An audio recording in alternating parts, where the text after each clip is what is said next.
How I got these scars. You want to know what happened to my nose? Back when I was a student in Miletus, I sailed from Ionia to Greece to watch the Olympic Games. Before going home, I decided to head north and tour the region of Thessaly. I used to be very fond of the old tales and legends about witches and spirits living in Thessaly's mountains and forests, and I wanted to see the place for myself. I was young and foolish back then, and by the time I arrived in Larissa, I had spent all my money on cheap wine and garlic cheese. I thought it was my lucky day when I came across an old man standing on a block of stone in the middle of the agora, asking for a volunteer to stand guard over a dead body for one night in exchange for 10 gold pieces. "That's a lot of money," I said to the man, squinting up at him in the afternoon sunlight. "Are the corpses of Thessaly in the habit of running off?" I sniggered at my own joke. "You are clearly a stranger here, young man," said the older gentleman. "Do you know nothing about Thessaly?" "I know the region is famous for being home to some of the most skilled and terrifying witches in the world," I said. "Do they enchant the corpses to rise up and walk away? I've heard some stories." "I've never seen a walking corpse," said the old man. "But don't you know witches need human body parts for their spells? If a dead body is left unguarded, a witch is sure to come along and gnaw off its face, taking parts of it home to use for their black magic." "I see," I said, humouring him. "Well, then I will be happy to take on the job of watching over this poor soul's body for the night." "Be sure not to fall asleep," the old man warned me. "You must keep a vigilant watch all night. The witches have the ability to change their form. They can sneak into the house in the body of a dog, a bird, a mouse, or even a fly. Once they've gained entry, they put the guard to sleep with their incantations and get to their grisly work. And if by morning any part of the body's face is damaged, the guard must replace it with bits sliced off of his own face." "I'll remember," I said, not really listening. "Come with me then," said the old man, stepping down from his stone and taking me by the hand. "The dead man was the son of one of our leading families," he explained as he pulled me through the streets of Larissa, "so you must guard him with extra care." "Uh-huh," I said, wondering if I could get a little bit more money out of these strange people if the family was rich and influential. We reached a large house whose front door was bolted, and the old man took me to a small, poky entrance around the back. We entered a fairly bare, darkened room. The shutters were closed, and a small oil lamp in the corner was the only light. It illuminated a shadowy human figure which, as it moved to pick up the lamp, revealed itself to be a woman draped in mourning black. She was weeping ostentatiously, making convoluted wailing sounds mixed with occasional coughing fits. "Here, mistress," said the old man, dragging me into the gloomy room and over towards her. "I've found a man to guard Master Thelyphron's body for you." "Thelyphron?" I said. "How funny! That's my name too." Even in the dim light of the lamp, I could see both man and woman glaring at me. "Not really funny, ha-ha," I added sheepishly. The woman picked up the lamp and stepped forward to examine me, holding the lamp up between us so that it lit up both our faces. She had let her dark hair down for mourning, and it hung long and loose around her face. But when she pushed it back with her free hand, I saw that she was young, probably newly married, and very beautiful. "Thank you for offering to do us this service, sir," she said simperingly. "Please, I beg of you, be watchful, and stay awake and vigilant all night long." "Of course," I reassured her. "Just give me a tip when I'm done, and you can rely on me." She nodded in agreement and turned around, beckoning to me to follow her. She led me into the next room, which was equally dark. A handful of oil lamps in the corners sent shadows skittering up the walls and gave off just enough light for me to see the room's grim centrepiece, the body of the late master of the house. His corpse lay on a bier in the middle of the room, covered up with a piece of white linen. The mistress clapped her hands for a slave and sent off for witnesses. 6 women of varying ages and 1 youth came scuttling down the darkened halls and squeezed themselves into the tiny room with the widow, the body, the old man, and me. One of the older women was carrying a wax tablet and stylus. The widow pulled the linen from the face of her husband's body and let out another loud, demonstrative wail. Forcing tears from her eyes the entire time, she held her oil lamp right over the face and pointed out each individual feature while the older woman wrote each down, as if she was taking an inventory in a new rented property. "Look," the widow said as she gestured elaborately to each feature and spoke through her tears. "1 nose, intact. 2 eyes, untouched.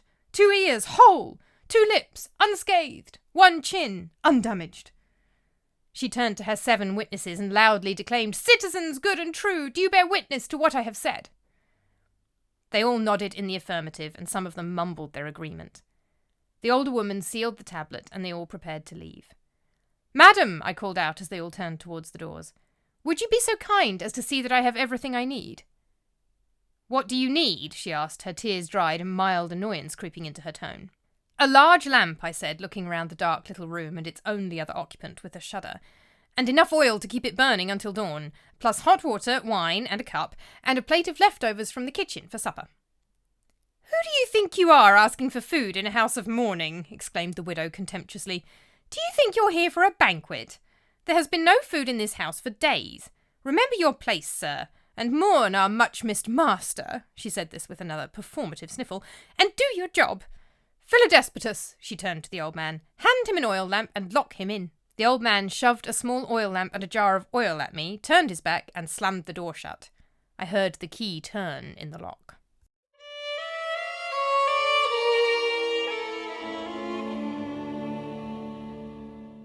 At first, a tiny crack of light shone from underneath the shutters on the window, and I sat myself on the floor underneath them, clinging to that sliver of brightness. I rubbed my eyes, preparing for a long and wakeful night, and hummed a little ditty to myself to keep my spirits up. Soon, though, twilight fell, and then the deeper darkness of the night came, and there was no light at all except for the single flame coming from the lamp in my shaking hand. I began to feel rather uncomfortable, to my own surprise. Logically, I knew that the motionless body in front of me, which loomed over me from my seated position on the floor, was inanimate and could do me no harm. But logic's power tends to fade in the black of the night, and as I looked up at the body, I could not help but wonder if the master of the house was really, truly gone. Just as I had managed to convince myself I was being foolish, a pair of bright, piercing eyes suddenly sprang up from the ground, right in the light of my lamp. It was a weasel, standing bold as you like, right in front of me, staring at me. It stood there, glaring into my eyes for what felt like hours. This was the boldest little weasel I had ever seen. Finally, I plucked up the courage to flap my hands aggressively at it, crying, "Get out of here, impure beast! Go and hide with your little weasel friends before you feel the back of my hand! Go away!" The weasel scurried off, but at that instant I fell into a profound sleep, the deepest slumber I have ever experienced in my life. Apollo himself would have struggled to work out which body was supposed to be the watchman and which the corpse. I was barely breathing. The sound of a cock crowing woke me abruptly with the dawn, a thin sliver of sunlight poking under the window shutters onto my face. Despite an inexplicable pain across my head and face, I was immediately thrown into a state of panic and rushed over to the body, pulling back the linen to check each feature just as the widow had listed them all the night before. My shaking hand held the lamp, mercifully still burning, next to nose, eyes, ears, lips and chin in turn, but every one was just as intact and undamaged as the night before. No sooner had I completed my checks than I heard the key turn in the lock, and the widow and her witnesses all filed back into the room. The mistress of the house looked even more pathetic than the night before. She appeared to have smudged ashes down her face, and her hair, which was still flowing loose around her shoulders, looked like she had been dragged through a hedge backwards. She shoved her lamp at one of her fellow mourners and flung herself right on top of the body, giving its dead mouth, which I had left uncovered, a long and passionate kiss. I winced. Then she took her lamp back and made an even more meticulous study of the waxy face than I had just done. To my immense relief, she appeared to be satisfied. "Philodespotus," she called out, "our watchman has done his job well. Give him his payment, and the tip he wanted too." Philodespotus took out the money and paid me right then and there, the wife adding with a simpering smile, "We are very grateful to you for this service. We count you now as a friend." "I do not deserve that honour," I said, very truthfully. "Consider me rather as a workman, mistress, and do not hesitate to call on me if you ever need me for a similar service again." Since I had no intention of lingering long in Larissa, this seemed like a promise I would not have to keep, but if they wanted to pay me handsomely to sleep all night again, I was not going to say no. But to my surprise, my generous offer seemed to deeply offend the entire household. They all fell on me at once, men and women together, thumping, punching, kicking and shoving me until they had driven me right out of the house. As I staggered into the street and fell backwards into the jars filled with nighttime contributions of urine outside the Fullers', which was opposite the house, I realised what I had said wrong. Clearly they considered the implication that another member of the household might pass away and require guarding to be a bad omen, and I should have thought more carefully before I spoke. Despite my long and deep sleep through the night, my mind was not quite functioning at its highest level just yet. I stood up and was considering where to go to clean up, since the Fullers' was not yet open, when I saw the funeral procession coming out of the house. The dead man was carried on an open bier for a solemn walk through the town, as befitted his social status in that place. Feeling guilty about my conduct, both overnight and in the morning, I followed at a discreet distance, wanting to pay my respects. The whole household joined in the procession, the women wailing in a cadence that was rather beautiful in its way, tearing their loosened hair and letting strands of it fall all over their black clothing. As we passed through the agora, an old man approached the bier. He too was dressed in full mourning black, and was tearing out his thin grey hair in the same manner as the women. He rushed through the crowd and grabbed onto the bier with both hands, yelling, "Stop!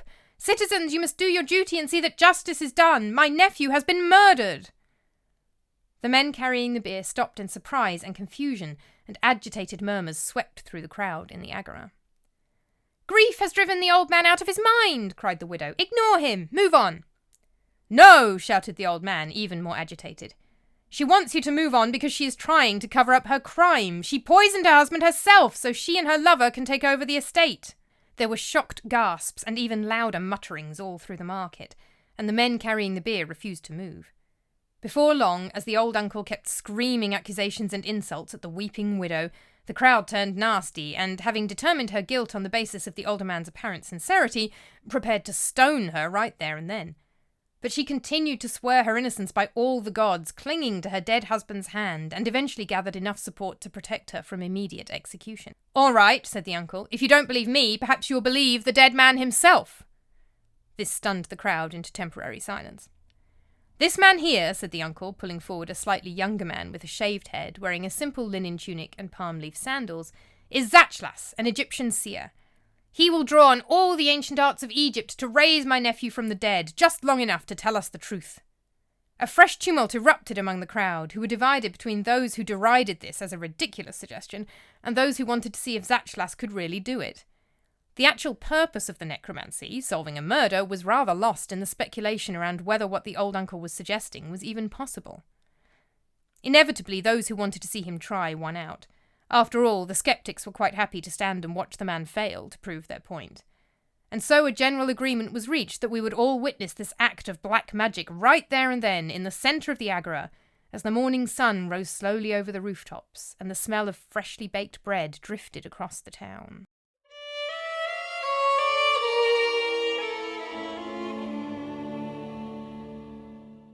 I had managed to get myself a good spot to see the action by this time, standing on a tall stone behind the bier, and thanks to my accident at the Fullers earlier, I stank, and no one wanted to come near me to shove me off.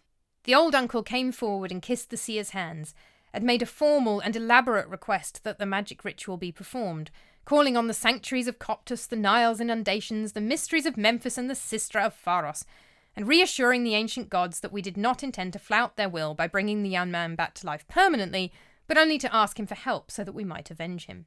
This done, the priest, Zachlas, stepped forward and placed a small green herb on the corpse's mouth and another on its chest. He turned to the east and raised his arms to greet the rising sun, a few scattered clouds casting its rays down towards him. The priest was not even looking at the corpse when the miracle began.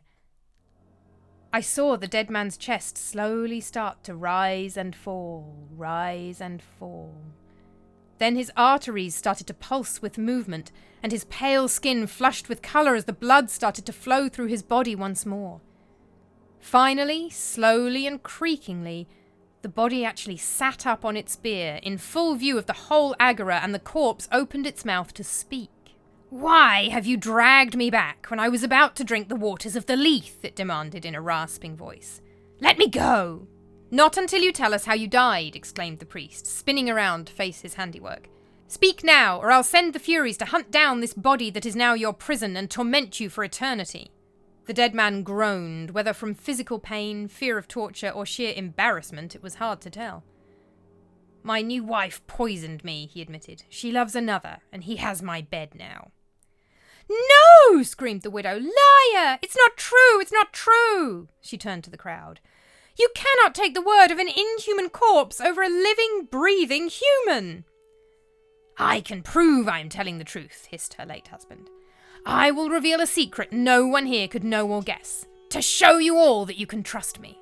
A hushed silence fell over the crowd, and everyone leaned closer to the bier to hear the dead man speak, myself included. But then my stomach dropped into my feet, and I found myself struggling for breath. because the corpse turned itself stiffly around on the bier, hauling its locked and hardened joints and raising a rigid arm until it was pointing directly at me. I was so shocked I could not move, but could only listen as carefully as everyone else. "Last night, this good man was keeping watch over my body," said the dead man. "A group of witches from the bad part of town changed shape and tried to steal parts of my face for their spells, but he chased them off." So that explained the mysterious behaviour of the weasel in the night. No normal house pest, but a witch in disguise. But the dead man was not finished yet. "The witches put the good watchman into a deep, deep sleep, so they could get what they wanted. Then, in human shape once more, they called on me by my name, dragging me back from the underworld, just as this priest has done, my stiff arms and legs starting to move." His body was too stiff to move to indicate Zatchlas, but his meaning was clear. "But your face is intact," cried the wife triumphantly. "We checked it over this morning. This monster is lying, everyone. Do not trust it." But I had suddenly realised what had happened, and I felt the blood drain from my face. The pain in my head started pounding and pounding, and my vision spun. "Wait, I am not finished," said the corpse. "The witches called me by my name. But the watchman, Thelyphron, has the same name as me, and they had put him into a sleep so deep it resembled death. My limbs returned to stillness, and by the light of the lamp I saw this living man rise up from the floor, unconscious still and unaware of his own movements, and cut off his own nose and ears with the witch's knife. Metamorphosing back into weasels, the witches passed his nose and ears through the keyhole of the locked door, and put enchanted wax ones in their place, so their crime would not be noticed. Ha! Much good may the body parts of a living man do them for their wicked spells." With shaking hands, I touched my face, only ever so lightly, and my nose fell off in my hands. Brushing over my face to my ears and placing both hands gently over both ears, these came off too, wax and ears falling away off the high stone I was standing on and into the crowd. "He's telling the truth! The dead man is telling the truth! Take the woman away!" cried the crowd. I was dimly aware of a local magistrate, having heard the commotion, arresting the widow and leading her off, and the corpse begging the Egyptian priest to return him to the peace of the Lethe now that his job was done. But my thoughts were only for myself, the gold in my purse nowhere near enough to pay for my face. That is why I wear my hair long and loose over my shoulders and ears, and that is what happened to my nose. The end.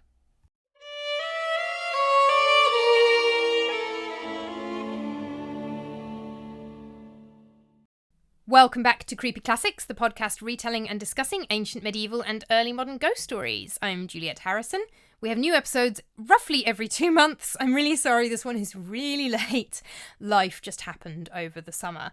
I am aiming to get the Halloween and Christmas episodes out in good time. Those are my most important episodes of the year. For this story, I have come full circle because this is another story from the same text I used for the very first episode of Creepy Classics all the way back in 2019. This is Apuleius' novel Metamorphoses, sometimes known as The Golden Ass. That's really to differentiate it from Ovid's Metamorphoses. I much prefer Apuleius to Ovid, so I like to give it the proper title. But Metamorphoses, or The Golden Ass, is a novel, but it contains lots and lots of small episodic stories within that novel. And this is one of them, and the very first episode was another. That episode, I think, is called The Story of the Miller's Wife on the podcast. It's also included in my first collection, Creepy Classics from Ancient Rome, where I renamed it The Dead Marriage for the book. That's available paperback or ebook if you would like to read it, but of course you can listen to the original episode on the podcast for free. The Metamorphoses covers quite a lot of different genres, but it is primarily a comedic novel. And this story is definitely meant to be funny. This is one of the more broadly comedic stories in the novel as a whole. Anyway, it's much more broadly comedic than The Story of the Miller's Wife that I covered in the first episode. So it's meant to be just completely funny and ridiculous. I've gone for a bit more of a horror or comedy horror vibe. I've definitely kept a lot of the jokes and the kind of humorous, witty tone, but I've also tried to darken the tone a little bit and introduce a bit more actual horror. Everything that happens in this story in Apuleius' version is basically just silly. It is a story that is told by Thelyphron at a party. Everybody's drunk and everybody laughs at him. It is meant to be a true, it's a novel, it's all fiction. In the context of the novel, it's meant to be a true story. And Thelyphron does indeed have no nose or ears. He has a canvas nose and his hair over where his ears should be.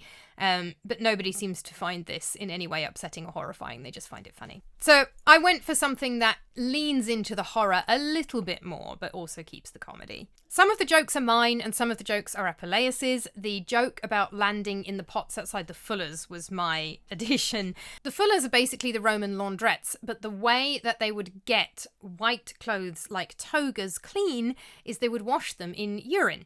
And they would have pots outside of the Fullers for, I assume men, but I suppose women as well if they could manage it, to use to do their business while out and about. And then the Fullers would get the urine for free. And the men would have somewhere to relieve themselves, and everybody won until Emperor Vespasian taxed it anyway. So I added Thelyphron falling into the jars of urine outside the Fullers.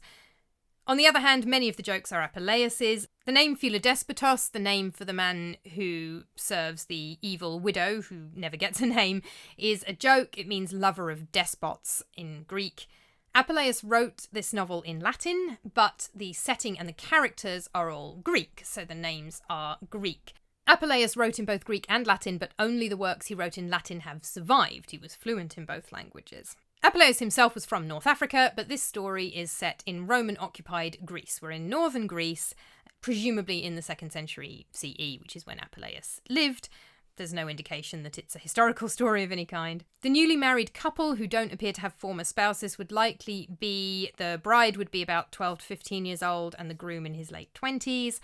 I'm assuming in my story that the bride is 16, 17, maybe 18 if you want to consider it less creepy, but probably not. Because this is a comedy, some of the things that happen might be exaggerations, like the crowd immediately deciding they want to stone her without a trial, especially if she is a citizen. If she's married a respected member of the community, he's probably a Roman citizen if he's well off. In Greece in this period, he's likely a Roman citizen, and she probably is as well. And you can't actually just drag off a Roman citizen for execution without trial. Having said that, obviously, crowds can get pretty nasty, and that isn't to say it never happened even if it wasn't supposed to, so it's hard to say whether that's a comedic exaggeration or not. The Lethe is the river in the underworld that you drink from to forget, so the dead man was about to forget who he was and everything about his life at the point he was pulled back by the Egyptian priest. The description of the Egyptian priest is from Apuleius, and Apuleius also describes the cult of Isis at the end of the novel, which is a Greco-Roman cult, but dedicated to an Egyptian goddess, and had some Egyptian kind of, more kind of surface-level Egyptian stuff, but things like shaved heads and linen robes, and we know from art that that is how priests and priestesses of Isis dressed, and also Egyptian priests and priestesses more generally. Apuleius himself was initiated into several mystery cults, and we sort of assume he was initiated into the cult of Isis. We don't know for sure, but it seems likely considering how much he wrote about it in this novel. A lot of older secondary sources suggest that weasels were kept as pets in the Greek and Roman world, but there are references from Plutarch and Pliny the Elder that suggest they were more of a house pest, and that would be this period as well. Plutarch and Pliny the Elder are both just a few decades earlier than Apuleius. They're a beneficial house pest because they chase snakes, but those spindly spiders are beneficial house pests because they eat other spiders, and I still don't like them. Since Thelyphron in Apuleius' story calls the weasel impure, Latin impuratus, I'm assuming that they are pests rather than pets. They are living in kind of areas of the house. This one, of course, is a witch who's changed form anyway. I've also had the wife cover herself in ashes and tear her hair and make her hair loose for the funeral.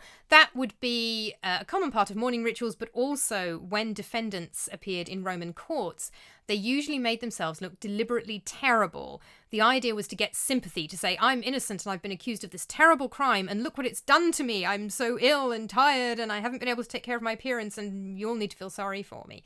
And that was a defense tactic in Roman courts. So the wife doing that is kind of performing two functions. It's mourning, but it's also self-defense. There was a lot of variation across the ancient world in mourning rituals, both between Italy and Greece and North Africa and Ionia, and across time. Fashions change over the centuries that cover kind of what we refer to as ancient history. In this case, this is a Greek funeral in Roman-occupied Greece, written by a North African who was a Roman citizen and had lived in all three places, North Africa, Greece, and Italy, at various points of his life. Presumably, Apuleius is accurately depicting a funeral for that time and place.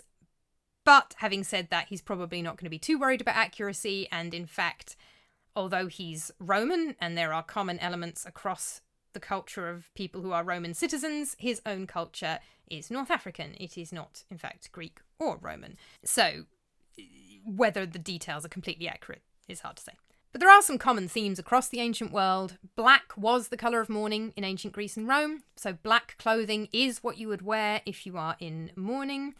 Women tearing out their hair is also a very long-standing part of mourning ritual. In earlier periods, Greek women would usually be wearing a veil of some kind, so they would be tearing out hair from underneath the veil, or they would have to remove the veil. Roman women didn't tend to wear veils so much. Exactly how much Greek women in Roman-occupied Greece would wear veils is hard to say, because it would depend whether they dressed as traditionally Greek women or whether they took on Roman fashions. The more elite and well-off they are, the more likely they are to be following Roman fashions rather than Greek, and therefore they would not be veiled. But obviously in this case, the widow has let her hair down for mourning specifically in order to kind of pull and tear at it. Because Roman hairstyles did tend to be quite elaborate updos. So whether it was veiled or just pinned up, having it long and loose is unusual and is for mourning. Apuleius has the dead man's uncle tear out his hair as well. And again, it's really hard to say whether that's something that in this time and place men did as well, or whether it's a joke, because he's doing what the women do. You could also hire mourners for Roman funerals if you wanted to, and I thought about including that, but there's only so much room for detail when you're trying to tell the story. This story also features evil witches, although we only actually see one of them in the form of a weasel. In theory, ancient witchcraft was not gendered, but in literature, witches do tend to be female, especially if they are wicked witches. So the stereotype of the wicked witch goes back to ancient Greece and Rome, and they had all the same stereotypes that we're used to. I mean, that's where it comes from, isn't it?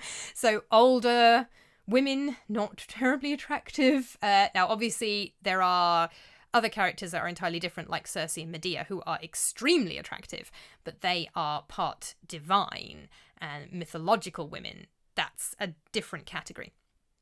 Witches who supposedly live in the contemporary real world, who appear in poems that have contemporary settings and in novels like this one, tend to be older women, and they tend to be these kind of wicked, nasty creatures. I covered Erictho the Witch in an earlier episode of the podcast. I think I called it The Story of Erictho in the podcast. It is in the book as the Witch of Thessaly, because as mentioned in this story, Thessaly is, in the Roman mindset, the home of witches. For a much more lurid description of a wicked witch, then go check out that episode or that story in the book. In real life, witches could be any gender, and Apuleius himself was accused of witchcraft. He had to go on trial for his life to defend himself against an accusation of witchcraft. He had married an older woman who was a widow, and the family of her first husband, who had therefore been disinherited, or rather her son by her first husband been disinherited, they accused Apuleius of using love magic, erotic magic, to make her fall in love with him and marry him to get at her money. And Apuleius had to defend himself on the grounds of his various activities, like buying fish. It makes sense in context, not being witchcraft, and also of them just being in love. He was accused of using unusual fish in magic spells, and his defense speech includes things like, "I just was interested in unusual fish." He's also accused of kind of dark magic, kind of mysterious religious practices that are part of black magic. And he says, no, this is how we know he was initiated into several mystery cults. He says, I'm initiated into several mystery cults, and this is part of the mystery cult. And because it's a mystery cult, I can't tell you exactly what we use these little figurines for. because you're not initiated into the cult, but that's what it is. It's a very long, fascinating text, the Apologia of Apuleius. We assume that his defence was successful because he would not have published the speech if he had then been found guilty and executed for witchcraft. So real-life witchcraft is not gendered, but literary witchcraft, fictional witchcraft is. The stereotype of witchcraft is gendered, even if the actual practice of witchcraft in the real world isn't particularly. And in fact, most of the examples of real people practicing witchcraft from ancient Rome are men. Apuleius, a man called Simon Magus, who was around a bit earlier than Apuleius, a friend of Cicero's who did some magical practices. All men. We are back on my specialist area of Roman religion and folklore and associated practices with this one. So my research for this episode of the podcast specifically is rather lighter because this is just coming from my own sort of general knowledge of the context. But if you would like to read the source text, it is available at poetryandtranslation.com, translated by A.S. Klein. That's Apuleius' Metamorphoses. There's also a great translation of the Apologia, his defence speech on the charge of witchcraft, available from Georgetown University, faculty.georgetown.edu. They have what they call an experimental translation, which does a great job of kind of flagging up the context of a lot of Apuleius' defences. If you're interested in Roman funerals and mourning rituals, Valerie Hope's book Roman Death and her source book Death in Ancient Rome are great resources. And I did have a look at a couple of websites for smaller details. The British Museum have an article on 9 recipes from ancient Greece and Rome, which mentioned ancient Greek street food, which is where I got the garlic cheese from. And foundinantiquity.com has a great article on the weasel and whether it was a pet or a pest in Greco-Roman homes.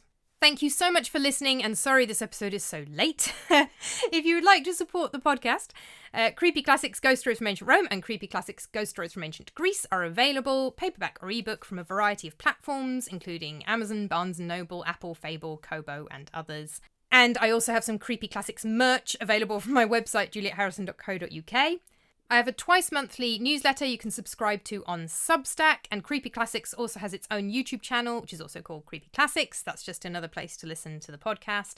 You can also check out my main YouTube channel, Classical JG, which has new videos going up roughly every 2 weeks at the moment-ish.